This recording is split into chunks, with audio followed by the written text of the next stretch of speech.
इतने सारे हिंदू ग्रंथ पढ़ने के बाद एक मूल दर्शन सामने आता है।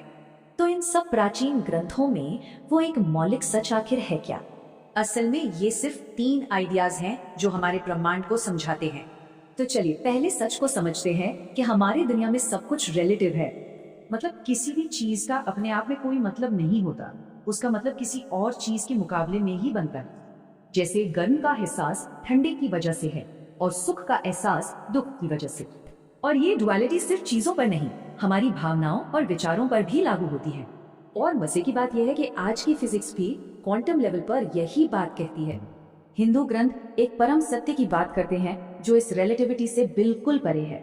इसे समझने के लिए हमें एक ऊंचे डायमेंशन से देखना होगा, जैसे चूड़ी को 3D में देखना।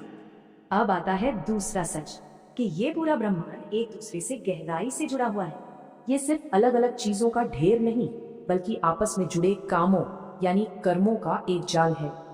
यहीं से ये फिलॉसफी आती है, सब कुछ हर एक में है और हर एक सब कुछ में है।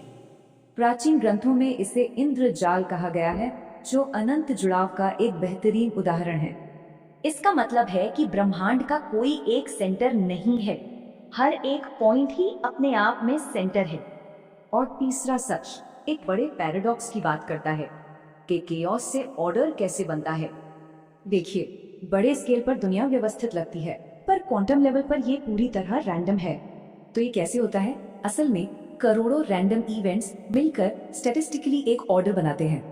हिंदू दर्शन में इसी जबरदस्त शक्ति को माया का नाम दिया गया है। इसी वजह से दुनिया मिथ्या है, मतलब नकली नहीं, पर जैसी दिखती है वैसी है भी नहीं।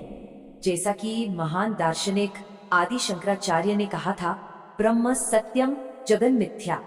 तो सवाल ये उठता है, अगर दुनिया वैसी नहीं जैसी दिखती तो फिर असली सच क्या है?